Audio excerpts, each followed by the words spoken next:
Welcome to Straight Lines. This is where life lessons meet leadership, where business gets a front row seat, and where you will get a blueprint for success. Whether you're managing a team, building a brand, or just trying to lead yourself better, you are in the right place. Because here in Straight Lines, we believe the shortest distance between purpose and progress is truth, clarity, and action. Straight Lines brought to you by Blue Book Sports has been the game's trusted directory since 1909, and now it's where businesses connect directly with players, parents, and coaches. Create a profile, promote your services, and join a community. If your business wants to stand out, it's time to get in the book. Download Blue Book Sports today from Apple or Google Play. Have an amazing guest today. So excited to have this gentleman with me, and I have ultimate respect for him, beyond what he does, and has done.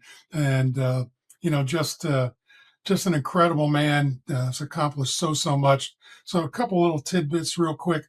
We have Mark Youngblood today. He's a 23-year U.S. Secret Service veteran, extensive experience in protective operations, investigations, intelligence. So Secret Service, kind of fits this show.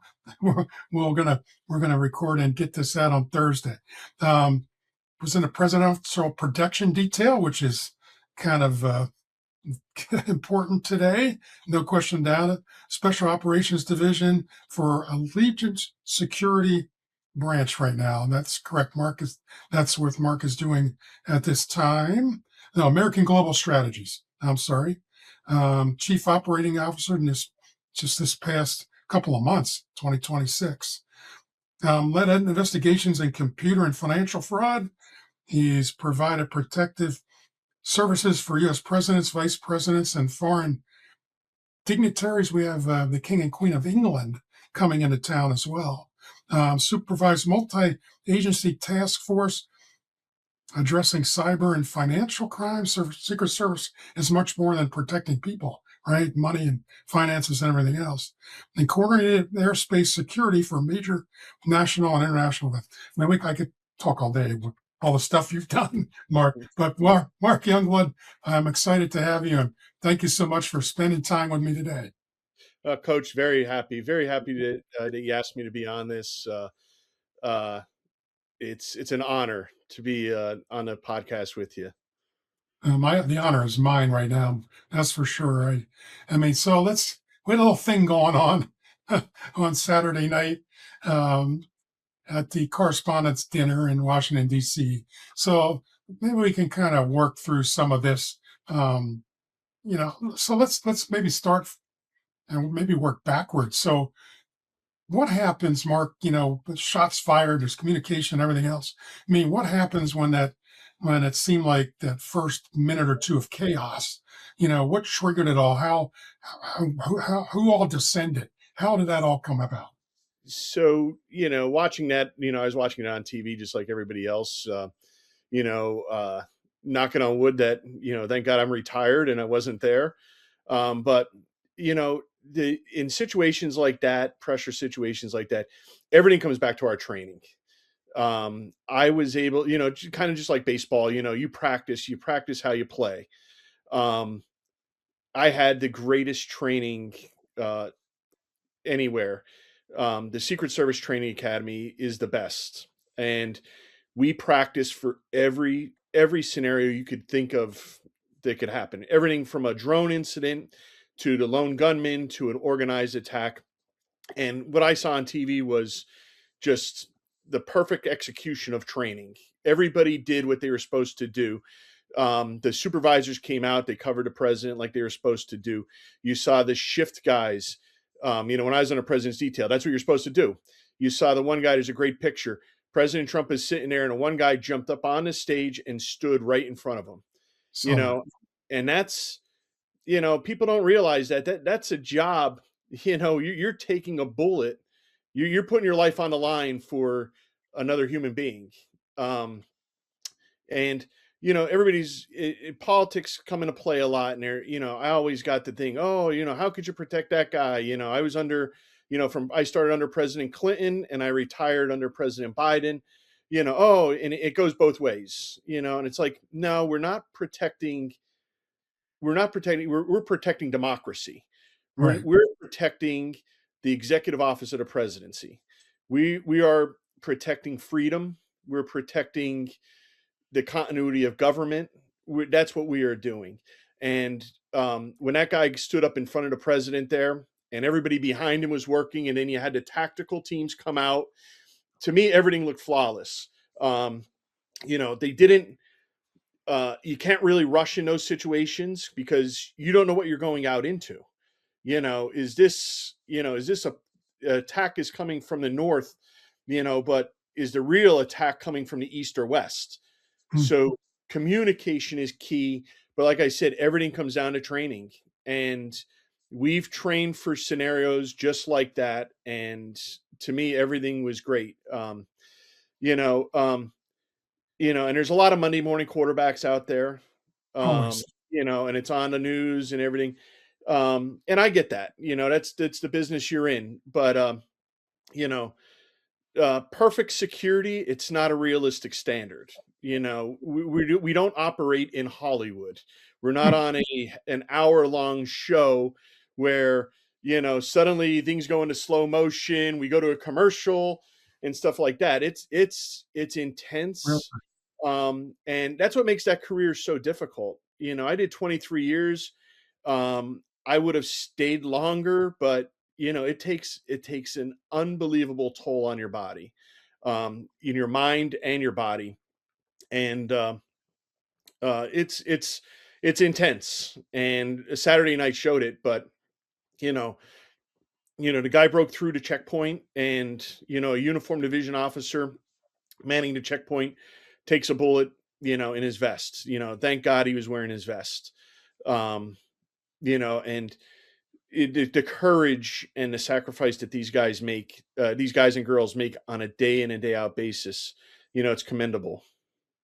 I think you hit the nail on the head. I think people look at it and they're like they're watching a movie or a documentary or something on Netflix. Or I mean, it's unreal. And this is real stuff that's Yeah. happening. And I noticed right away, the agent standing right in front of the president, and I mean, he's just standing there, and you're going to hit me before you hit anybody else.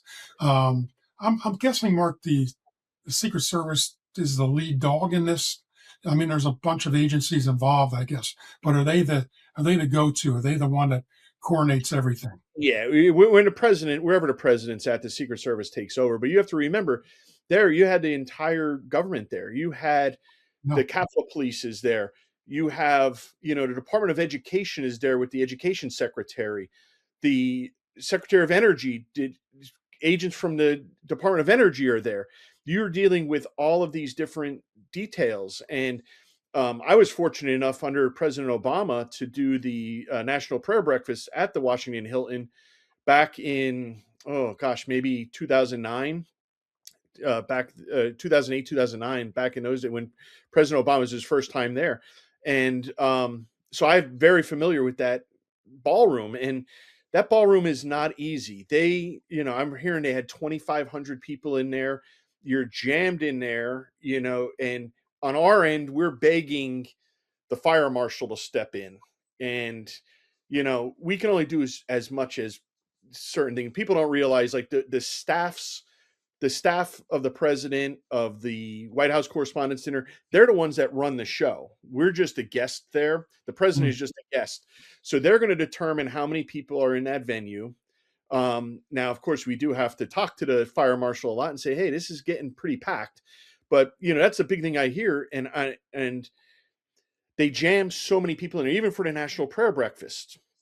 So with the Secret Service, we have to mediate things that way too, to make sure that we have access and the other details have access to get to their protectees. So what looked like chaos was actually practiced prior to that. Everybody knew where their protectee was going to be, and how they were going to egress out of that venue. But again, everybody, you get a lot of people, oh, well, it took too long to, you don't know what's going on. You have to listen to your earpiece. You got to think there's chaos going on. You're hearing gunshots. You have people talking in your ear. It's controlled Mm. chaos, but everything from what I saw, there'll be a after action, which there always is. We Sure. do an after action after every site anyway. What goes right, what goes wrong, what goes wrong, we'll fix it, and that was the great thing about the Secret Service, like you talk about teams, like teamwork, we're all a team, and um, if I failed, the whole team failed. Or Mm. if, Joe Smith failed, we all fail. So we're all there to help each other. And, and that's, um, it's a tough thing, with protective security like that. Um, it's it's not designed to eliminate all risks. You just have to mitigate as much risk as you can and then react to what happens and neutralize that threat. Um, every site is not a fortress. That Hilton, it's a functioning space. It's a hotel. Yeah. Um, it has to remain accessible. It's a business. Okay, yeah, the guy showed up on Friday. Okay, so what are you telling us now? So we're going to shut down. The president's going there on Saturday. We'd have to shut down that hotel on Wednesday. Everybody that's staying there, they may be staying there to see the cherry blossoms. Okay, Right. now we're going to go into everybody's hotel rooms and search your bags. There's we have freedoms in this country. We're not Russia.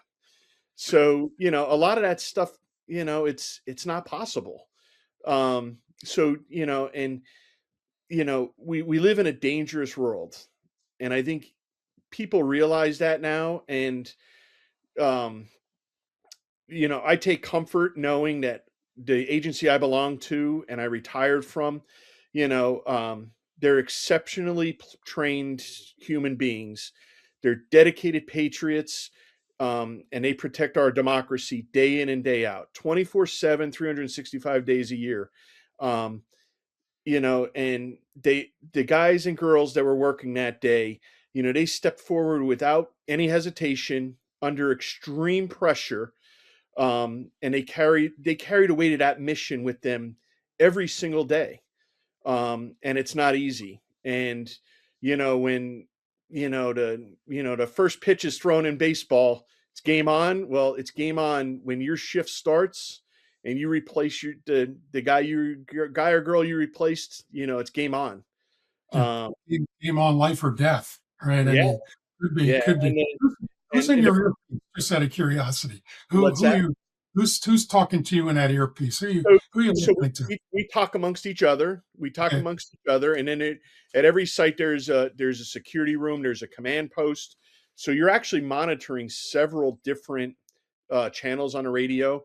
Um, so it gets sometimes in those events it gets chaotic. That has to You be. know? How But you far? have to How far in advance, Mark, is that event? Planned, managed. How far in advance? So we're what several was it? several days in advance. Just So like days, what's that? just days, Yeah, days.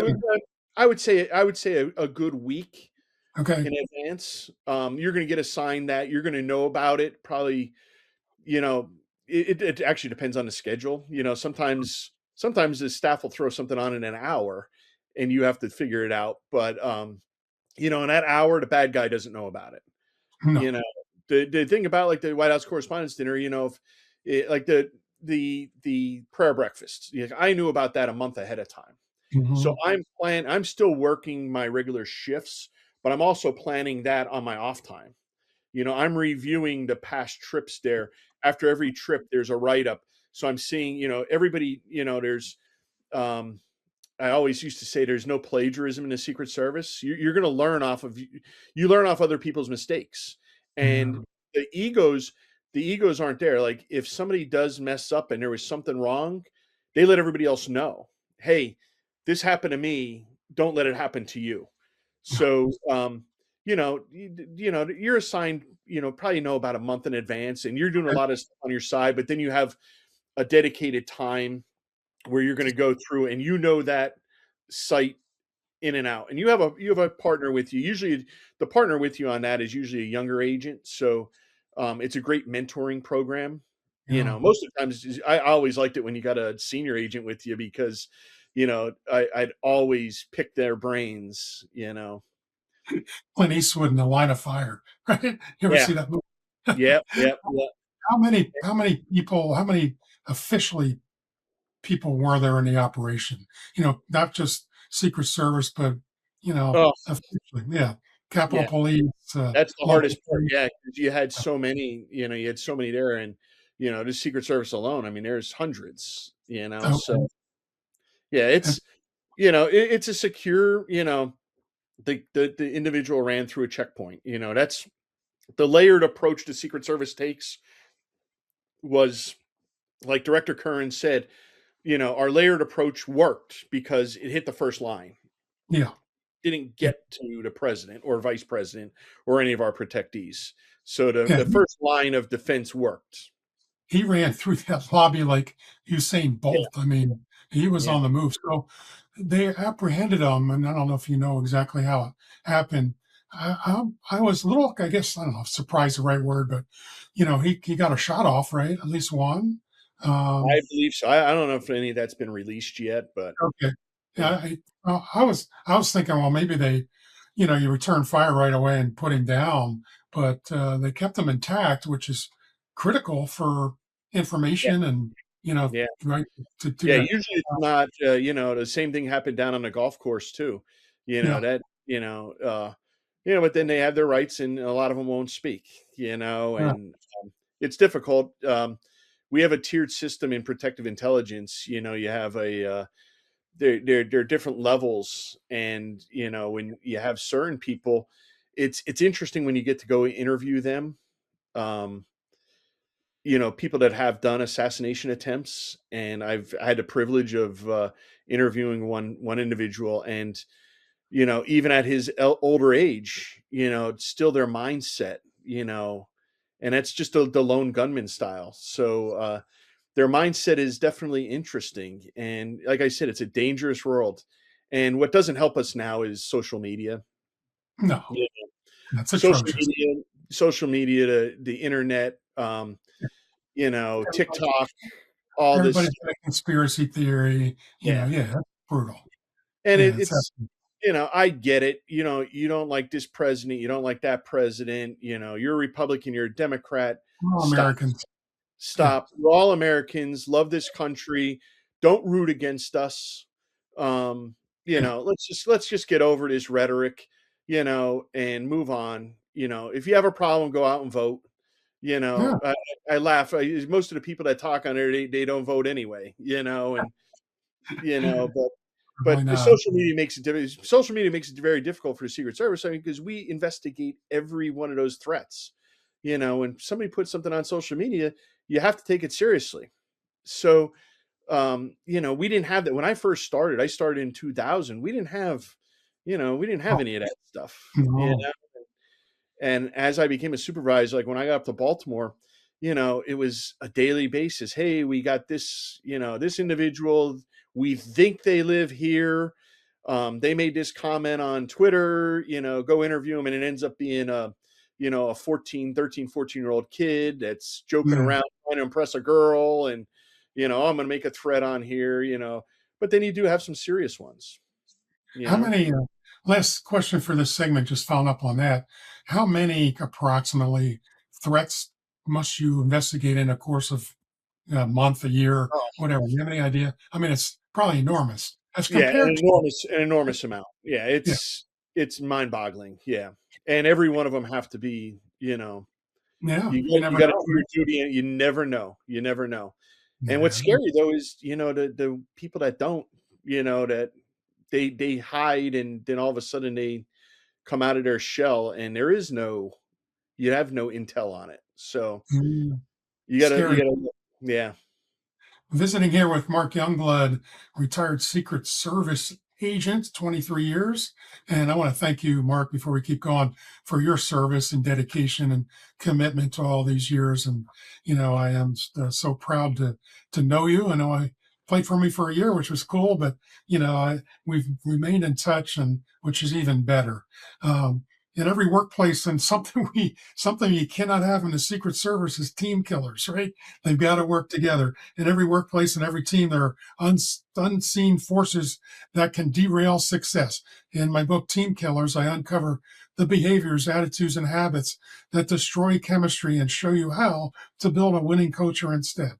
If you're a leader, coach, or teammate who wants lasting success, this book is your playbook. Get your copy of Team Killers today and protect your team from the inside out. You can get that on Amazon or visit CoachTimNeiman.com. Back here with Mark Youngblood, and I mean, I had some questions I wanted to ask, but this is probably much more valuable. You know what? Maybe an excuse to get you back sometime. To do. You know what I wanted to ask you? Anything else that comes to your mind from Saturday night? From the Correspondents Dinner? Any area you'd like the folks to know or touch on? Uh, you know what? We live in the best country in the world. I've traveled. I've been to 63 countries. Wow. There's nothing better than the United States of America. Um, I'm proud to have served 23 years. I worked with the best, the best of the best, and I always say I've said this to several politicians, congressmen, and senators. There's two hardworking people, two hardworking employees in a federal government. One is the U.S. military. The military survive.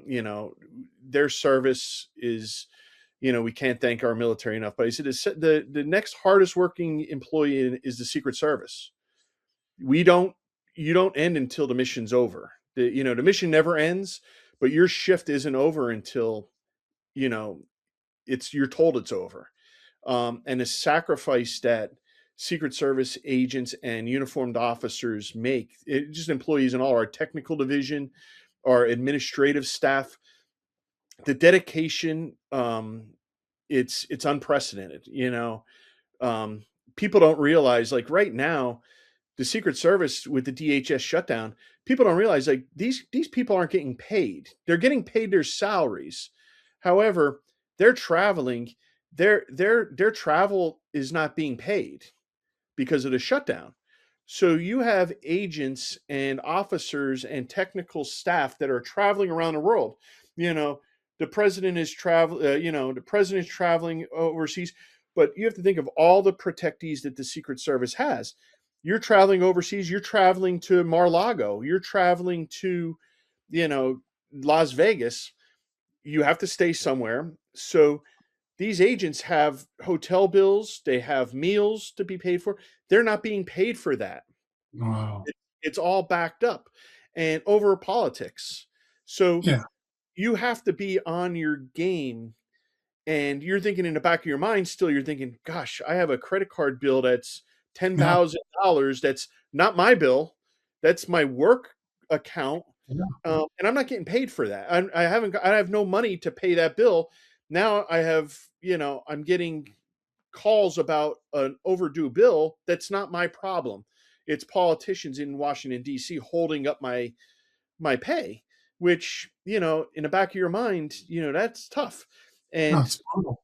and I always tell, I had a fortunate enough to talk to a few people that were getting protective details, and I said to a few of these individuals, I was like, look, when you come out in the morning and somebody doesn't seem right, they're not talkative, they look a little different. Just know that they're a human being, but Mm. they also have a life. They have a life outside the Secret Service. They're married, they have kids, they have mortgage payments, they have bills, they have family members that have issues.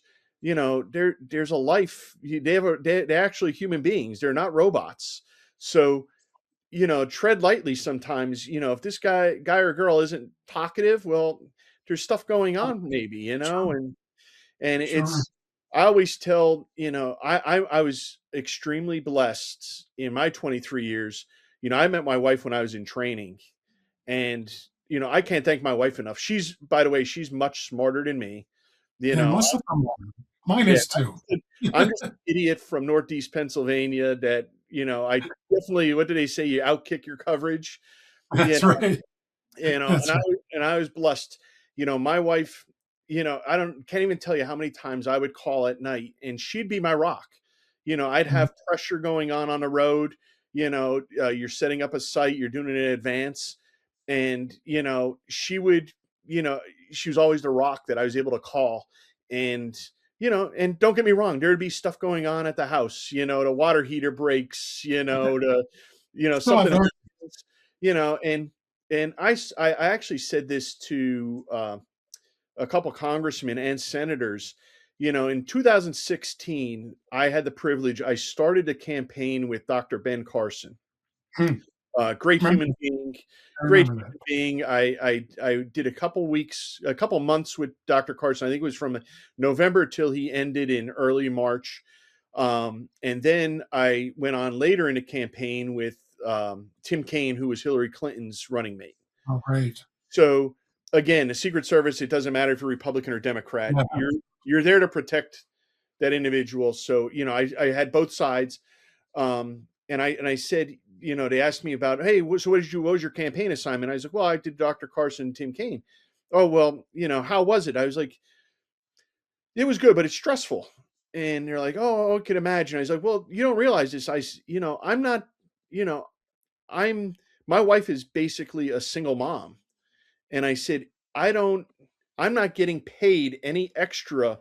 It cost me money to work the campaign. Hmm. And what do you mean it costs you money? Well, I'm away for 23 days. There are 21-day assignments. You're traveling on both ends. I'm gone for 23 days. I have to pay somebody to cut the grass. Something goes wrong at the house. We have to pay Yeah, for a babysitter.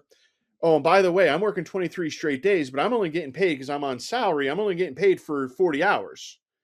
So the 18-hour day I work on Saturday, I'm not even getting paid for. So when I would come home, my wife would be like, "Oh yeah, let's go out for dinner and let's do this." Well, honey, we got to make sure the bills are paid. Oh well, you were just gone for 20. It doesn't matter. Like I'm not getting any extra money for this. It cost me money to work, and the look you usually get on their face is like, "Boy, never thought of it that way."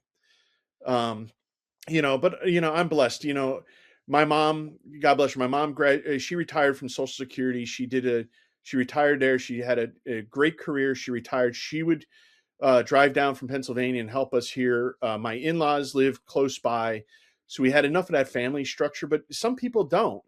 There's a lot of guys in Secret Service. They're from Texas and they get sent to DC. They don't have that family here, no. and it's difficult. And when you think of, hey, everybody can be a Monday morning quarterback, like I said, and you see that one person, oh boy, they look pretty soupy there. You don't know what's going on in that guy, that their background. And I was blessed, like I said. My wife was a true trooper. She had her dad was in the military, so she was an Army brat. So She got it. I was lucky. She was my rock. She gets it. Yeah, I mean, unbelievable insight, Mark, and unbelievable. And it's not a TV show. It's not a movie. These are real people with serious, a serious job to protect democracy, as you put it. You can't put it any better than that. You Yeah, know, your shift goes anywhere from 8 hours to 18 to 20 hours. yeah, And just think of that. yeah, You have to be at the sharp. top of your game every second. You can't sit and look at your phone. You can't, Yeah, you can't, there's it's something. anything can happen, you know? Yeah, concerned about the funding, right? It's 74 days, I think, at this Yeah. point. I mean, so I'm hoping. I mean, wouldn't it make sense? I always tell people we're a nation of compromise, right? Forever Yeah. and ever. I mean, majority of us are kind of in the middle, right, left. Yeah. There's extremes on either end that get all the attention. They get all the social media. They get the news coverage.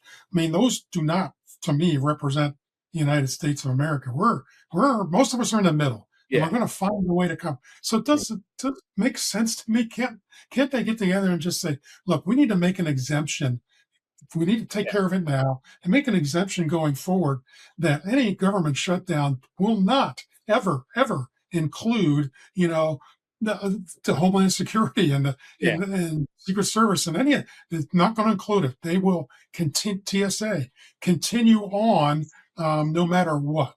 You know, if you're going to I, shut down some other things, so be I it. guarantee you, there was probably multiple people working that event on Saturday night and trying to stay focused, but in the back of their mind, they're thinking, "Gosh, the other day I got another alert that I owe this credit card bill. That's my government credit card, and it hasn't been paid yet. How am I going to pay that? Because I don't want to dip into credit issues because your credit issues will affect your security clearance." Yeah, yeah. And it makes absolutely no sense. No, that's got to happen. I just somehow, Yeah. maybe in my next life, I'll be a politician, and I'll No, you don't want to do make that. sure you get me to take care of me. Mhm. Yeah, because I think you get to an age where like there's not a whole lot of gray area anymore. It No. becomes black and white, you know. But let's find the gray that works the best. I Yeah. wanted to ask you while we're on all this, um, any opinions on Butler? It just seemed like that was maybe, and I'm sure there's some of the studies post event and all that stuff that was pretty close, but seems like some things were missed, how that guy got on the roof, that sort of thing. Probably really hard to protect that open area more so than the inside room, I would guess. But I mean, your thoughts on Butler as we kind of move forward here in the Yeah, second segment. and a lot of that, the Butler thing, I think, was a perfect storm for the Secret Service because there was a lot of events going on leading up to Butler that people, really like. There was a lot of foreign dignitaries in D.C., so a lot of the senior agents are doing supervision down in D.C. with, it could be anybody, the president of, you Yeah, know, the Zimbabwe. president of, yeah, of anywhere, of South Africa's in, so Yeah, there was. But when I first started, I was lucky. I started in Philadelphia, and that's where you really your first part of your career is where you really cut your teeth on everything. sure. And in 2004, up in your neck of the woods, the Allentown Fairgrounds, Mm, um, I was a lead advance for John Kerry going to the mm, Allentown Fairgrounds, which was very similar to Butler, yes, very similar. And um, I remember there, the beauty I had when I first started was we had enough senior agents that were there to help you. They weren't supervisors, but they've been there. They've been there and done that. And they would come by and be like, "Hey, have you thought about this? Have you thought about that? What about over here?" And there's no ego in the Secret Service. You're going to take that recommendation to heart. Boy, you know what? You know what? I never even thought of that. Great idea. Let's make sure that's covered. And we always had that where unfortunately now, like my era, a lot of us are retiring. So I don't know. And I don't know the inside of Butler. I don't know if there was that many senior individuals. And what really hurt the Secret Service, like I said, in '04, that's where I cut my teeth. And during that sure. campaign, going out with, it was Bush and Cheney versus Kerry and Edwards. I've been through the entire state of Pennsylvania and Ohio. That was like my 3 weeks. I'd be back and forth, Pennsylvania and Ohio. And that's where I learned a lot of how to do the job. You really learned, but you learned off of a senior guy that was with you, and they held your hand, and they were great mentors. What killed the Secret Service was COVID. Mm, Remember, yeah, in 2020, there really wasn't a campaign. right.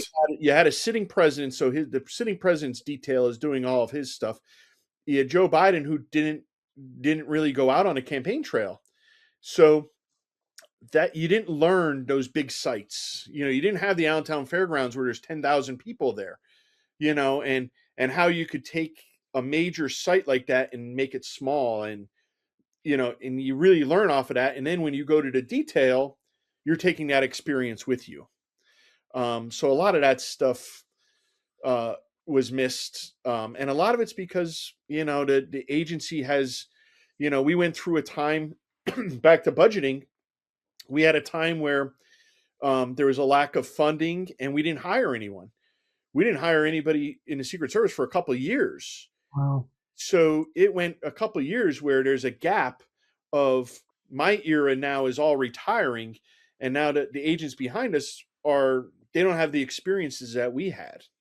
So it makes it difficult. I always say they should bring old guys like me back just to be mentors. No Yeah, kidding. I mean, be a good thinking, idea. Bring them back and just be there as a mentor and be an extra set of eyes. But you need this generation too to also accept criticism. man, that's a hard thing. They need to learn that. But I was Yeah, just thinking the same thing before you said that. I mean, all great organizations have mentors that, I talk about celebrating the success of others, So, I mean, you want to be able to lead somebody else, somebody that's going to take over that will do as well as you and hopefully better. And that's yeah, how you get these legacy builders all the way up the chain. And every absolutely. organization has them, right? I mean, mentoring is critical. Yeah, I mean, with age comes wisdom, with experience, and all those kinds of things. I think it would be money well worth, yeah. spending for And it's one sure. of those things, you got to get across to this generation of, it's totally different than a generation. Like, Yeah, when I no first doubt. started, it's totally different. Hey, you know what, brother, check your ego at the door. Yeah, If yeah, you get criticized, it's for your own good. no, I'm only saying this so that we succeed. We have to succeed. We have a no fail mission. It's a no fail mission. And I always do the scenario like in baseball. If you're 3 for 10 batting and you're hitting 300 in pretty major good. league, you're going to Hall Paid of a Fame. lot. You're going to Yeah. Hall of Fame. 3 Hall for of Fame. 10 in your job, not so good. No, not so good. And you know what? The bad guy only has to be good once. Yeah, that's the He scary only part. has to be good once. You know, We have to be good all the time. all the There's time. zero fail. It's a non-fail mission. And like I said, you have to have that, the leadership and a teamwork. Um, and like you're just straight lines. There's going to be bumps in the road, but Sure. when we have a bump, let's get back on the line. Let's get back on that Yep. straight line, and let's get the mission accomplished. How fast can you change a tire, right? Or get Yeah, the train back on the track? yeah. It's really Let's what get it back. is. We'll talk more about that. Yeah, So, I mean, I have another book called What is Your Legacy? So this naturally blends into this. When the game is over, and in your case, when the mission is over, what will people remember about you? My book, What is Your Legacy? Challenges leaders, athletes, and everyday people to think beyond the scoreboard. It's about purpose, impact, and the mark you leave on others. If you are ready to find your legacy and live it with intention, this book will guide the way. Get your copy of What is Your Legacy today and start shaping the story only you can tell. Um, and really, when we leave this life, isn't that what it is? What have we left for others? Did we make it better than when we left it? Are we mentoring? I think I had a mentor when I was younger, and he was tremendous. And I think it's important in everybody's life, whether it could be personal or professional, obviously. And in your case, I think it's really key. Let's have a little bit of fun. All right. So you, I correct me if I'm wrong, but I think you were White House detail for that George W. Bush and Barack Obama. And I know George W. was quite the baseball guy, while the family involved with the Texas Rangers. Obama's more basketball related, I guess. So just kind of, fill us in on that side of the equation where, I mean, you're right in the elevator with George W. Bush and yeah, you're letting them know that the Rangers aren't very good and, that sort yeah. of thing. I used to always, being a lifelong Dodger fan, but my son, my wife, my son, the girls, they're all Oriole fans. So I actually had an Oriole lanyard, and when I was on the president's detail, President Bush would always, he'd love to bust chops, and he'd be like, hey, how did they do last night? He knew all the baseball scores. That's He knew all awesome. the baseball scores. So I did get it one time. I did get to get it into him. The one time I did say to him, he's like, he looked at me, he's like, what's going on? I was like, oh, I just wondering how the Rangers did last night. And he's like, he made a sly comment. He's like, you able to bust my chops? And he's like, hey, I said, I don't know. Can I, sir? He's like, he laughed. But yeah, he was a huge baseball. Everything was about baseball. And to age myself, when the baseball package first came out on the internet, the MLB package, I kind of got in a little trouble. My shift, we were working overseas, and the secure communications that go, and age ourselves, back in those days, '05 to, is President Bush's second term. Cell phones, we didn't have cell phones. We had pagers. We had so it was a big deal. I had a laptop, and the White House Communication Agency had an internet line, and I was able to plug that in. I think we were in Slovenia, and the Reds were playing, and Ken Griffey Jr. was going to hit one of his memorable home runs. And sure enough, I plugged it in. I had my login. I got into the MLB package, and sure enough, Griffey hit the home run. And the next day, one of the staff people said, "Oh, hey, President Bush, Ken Griffey hit his." He's like, he's like, "Oh, I saw it last night. The service guys had it on in their down." Oh, And he's like, "Oh, that's cool." So anyway, bad email come out, do not plug in non-government computers, which, I thought it was an innocent thing. Everything's kind of controlled anyway, but, they don't want Mark Youngblood's computer, I guess, infecting the system. But I did get to see Griffey's home run, and President Bush knew about it. So later on in that trip, we ended up in Paris, France, and Mrs. Bush's relative was the ambassador. So we were at the ambassador's residence. That's where the president was staying, working midnights, and President Bush was done for the night. And I happened to be the guy on post that was going to walk him he was going to the bedroom. And we were going down his steps, and he looks at me, he goes, "You guys have the games on?" And I was like, "Oh, sir." I was like, "No." I said, "We got yelled at." Kind of got yelled at for that. He's like, What do you mean you don't have the game?" No, we got yelled at. We can't do that anymore. He's like, basically, calling us all types of names, being funny about it. And I said to him, I was like, "Listen, sir," I said, you want me to put that game on for you? I could get the game on for you. I said, "But I better get a pardon before you better promise me a pardon." yeah, So, but no, that's he was a big baseball guy. And I'll tell you, Coach, the greatest accomplishment I had in the Secret Service yes. was being a Dodger fan. Pope Benedict was coming to the White Wow. House with President Bush, and I'm working, and we're doing our ring around the Oval Office, just a usual day. And the guy comes and pushes me from my last post. So now I have a couple minutes down. I'm basically down for a couple minutes before I go back. And we're waiting on the Pope, and all these people are on the South Lawn. And my buddy goes to me, he goes, "Hey, your buddy's out on the South Lawn." And I was like, "Who's that?" He goes, "It's Tommy Lasorda." Wow. And All I was right. like, being a lifelong Dodger fan, I was like, "Oh," and earlier that year in spring training, I took my family down to Vero Beach, and we actually met Tommy Lasorda. He was great with my kids. Loved my son, took a great picture. So I go out, and Tommy Lasorda is literally in general population amongst the thousands of people on the South Lawn. So I go up to him. He's with his daughter. And I said, "Oh, sorry." I said, "I don't know if you remember me. I was a Secret Service agent that met you at spring training." And he's like, he grabbed his daughter. He's like, "This is the guy." He goes, "I just told my daughter if I would have wore that hat you gave me." So I took him a hat and a shirt. He said, "If I wore that, I would have had a better seat." And I said, "Why are you back here?" He goes, "This is where they put me." I was like, "All right, give me 5 minutes." So I went up, and I had some time on, and I knew the one staff member for the president. And I went up and I said, "Hey, do you have any seats? You have two seats up front here." They're like, "How well do you know the person?" I was like, "I know him pretty good." Like, "All right, bring him up," because they're worried about somebody that's going to embarrass. It's all Yeah, about the optics and everything. I sure. was like, "Nah, this guy won't embarrass you."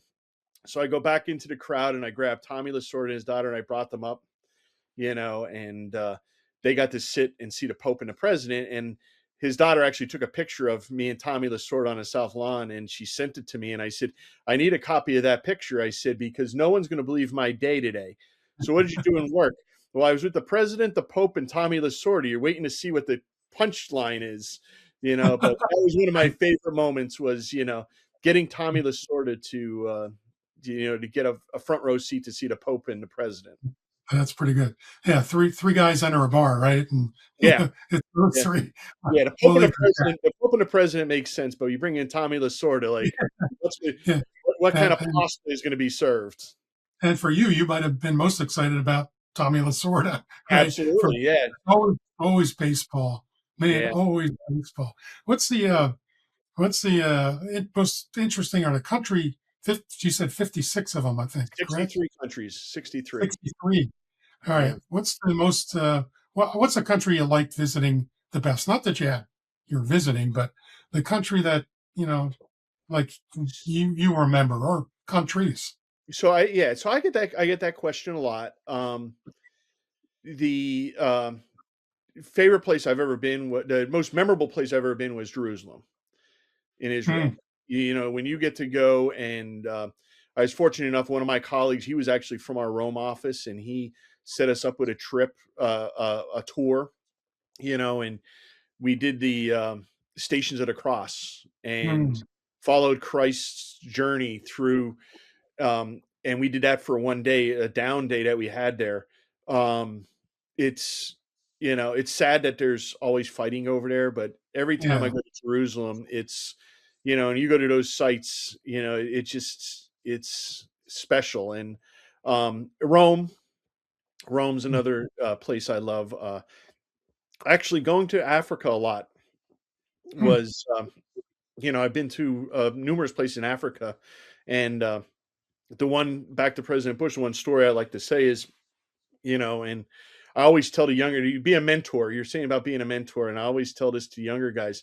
In Africa is a tough place.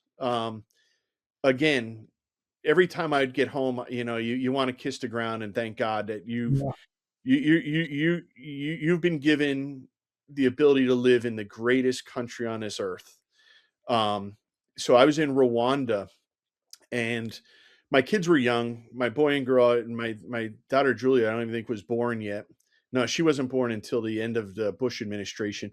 So we were over there, and you know how it is when you get gifts. So when my son would get gifts, and my daughter, and he end up getting piled up with toys and clothes and stuff they never even wear. So I took a suitcase of items just to give out over there.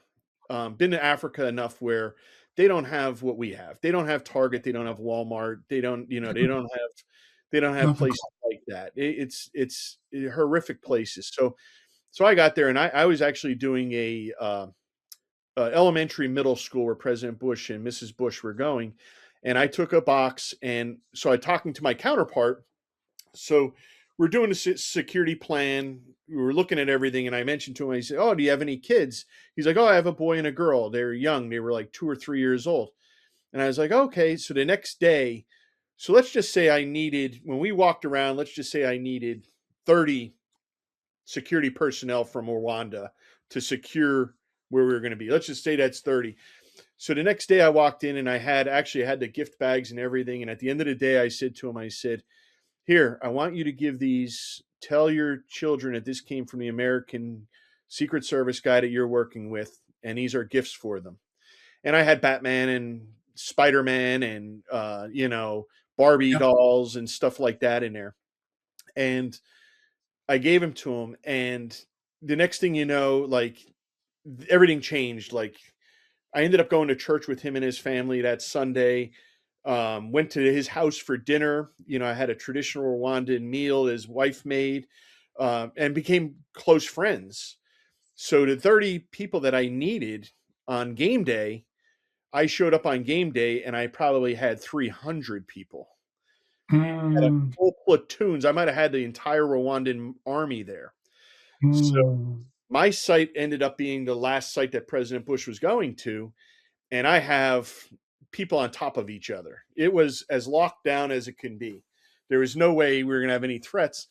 And the boss shows up. The limo pulls up, and a boss gets out of the front seat, and he looks at me and he goes, "We got to talk." I was like, "Okay, sir." And the president gets out of the limo and he goes, "Huh, I feel pretty safe here."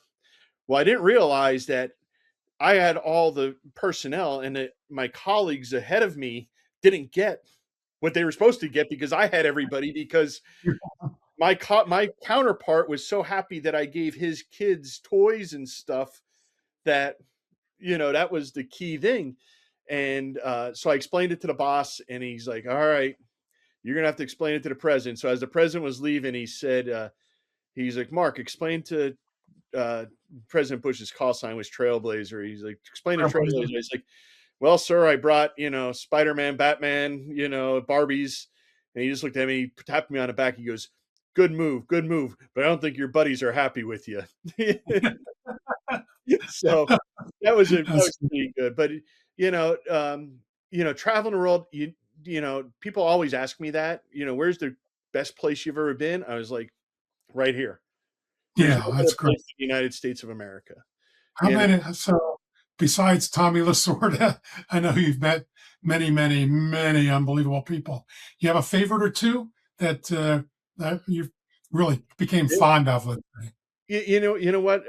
You get a lot. You meet a lot of people like that, and they ask more questions of you. That's They're cool. more intrigued. They're more intrigued with the Secret Service than Yeah, then they ask you more questions. Like I remember meeting Emmett Smith, and Emmett Smith was asking me more questions about Secret Service. I'm like, hold on, you're Emmett Smith. yeah, At the Army Navy game, Roger Staubach. Roger Staubach was asking more questions about the Secret Service and what we were doing. He was more interested in that, and I was like, hey, a bunch of my friends are cowboy fans. They would love to, yeah, but it was pretty neat, talking to a lot of people like that. And, I was able to just go to the Masters in my current yeah. job, and I met John Daly down there. And Oh, John Daly just wanted to talk about the Secret Service and how things worked with the Secret Service. And it was, to him, it was probably refreshing. Like it wasn't a guy bugging him about his career. He was interested in talking about that stuff. So it was pretty cool. that is very cool. How about dignitaries around the world? Any So one person? Yeah. so I left the Baltimore office. I became a supervisor in Baltimore after I left our airspace division, and then I went to our dignitary division. So I've lost count. I can't even tell you how many countries and details I've worked. 99% of them are easy. They know these leaders come over here. They know we're there to protect them. Mhm.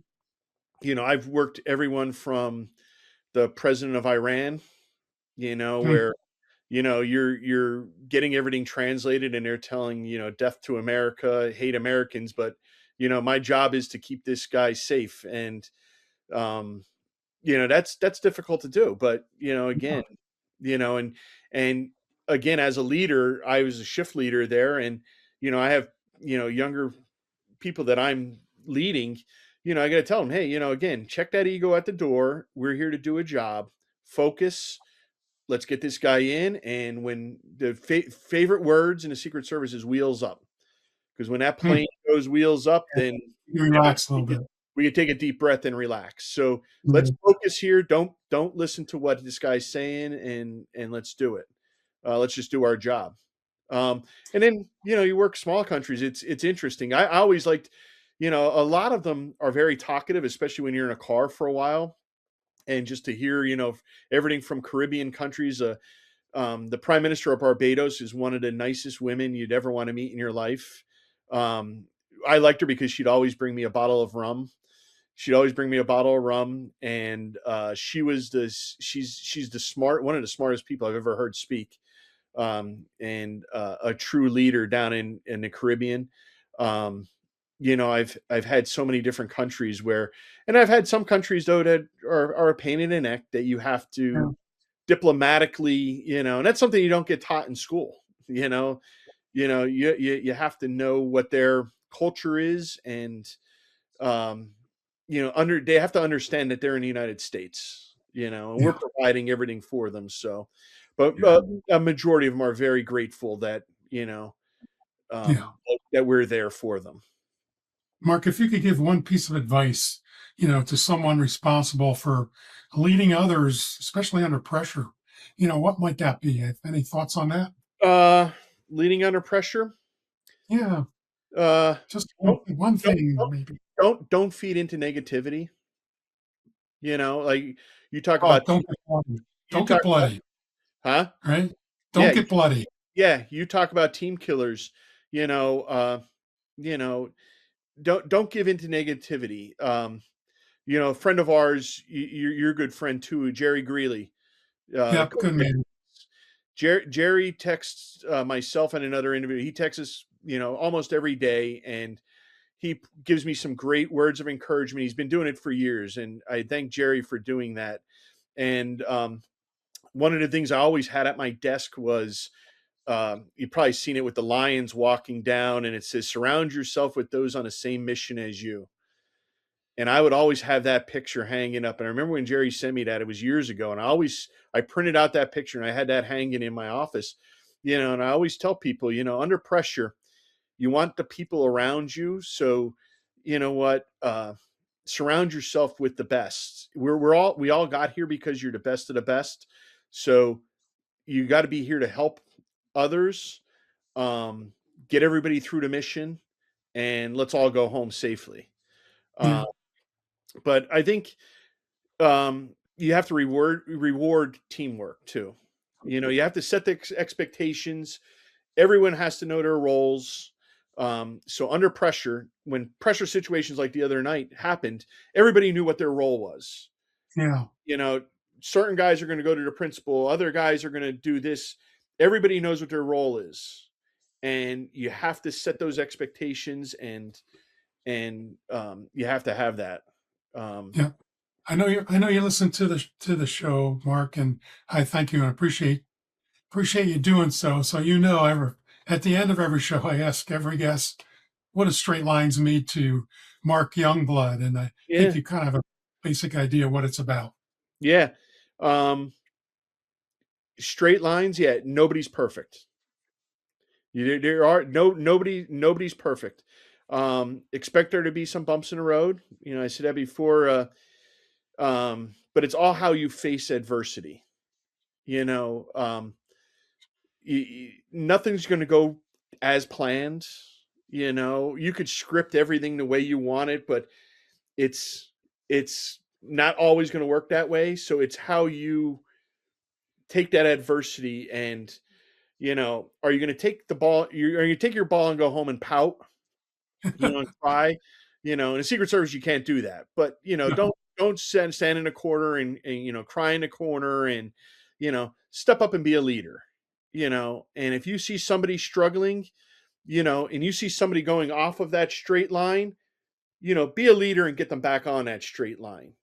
You know, don't sit there and make fun of that person. Oh, look at that goofball over there. Look at that. Help help people. Let's all get the same mission. Let's all get through this. Let's all just keep the lines as straight as possible. That's the concept. I mean, we all know the path to success is not a straight line. It is Yes. not. A lot of bumps and potholes and whatever. But again, it's how can we get back in the people have called it the North Star. What's my North Star? How do I get there? How do I get my train back on that track and keep going? And that's pretty much what it is. And my straight line is, and I'm going to talk about this in a upcoming speech, is, do you care? That's me. I care. Do Yeah. you care? And if you care, you can accomplish some really, really great things. Awesome stuff, my friend. Yeah. Love love Thank you love love for love keeping- love your fellow person. That's Yeah, always saying. it's not Love hard. your, Is it? yeah. Love your neighbor. Treat everybody the way you want to be treated, and Golden rule. yeah, you do that and you'll succeed. Thank you for joining me on Straight Lines, where leadership lessons meet the game of life. If you enjoyed today's show, share it with your friends and colleagues. Subscribe and connect with me on social media for more insights. And if you want to dive deeper, check out the two books, What is Your Legacy and Team Killers? And third one coming, by the way, October 1st, called Cast a Large Shadow. Please visit CoachTimNeiman.com. Check out the YouTube channel at the Neiman Legacy Network. Until next time, lead with clarity, play with purpose, and keep those lines straight. Mark Youngblood, that was a quick hour. I Mhm. mean, unbelievable stuff. And we're going to have to do this again sometime. Yeah. But first of all, thank you so much for your service.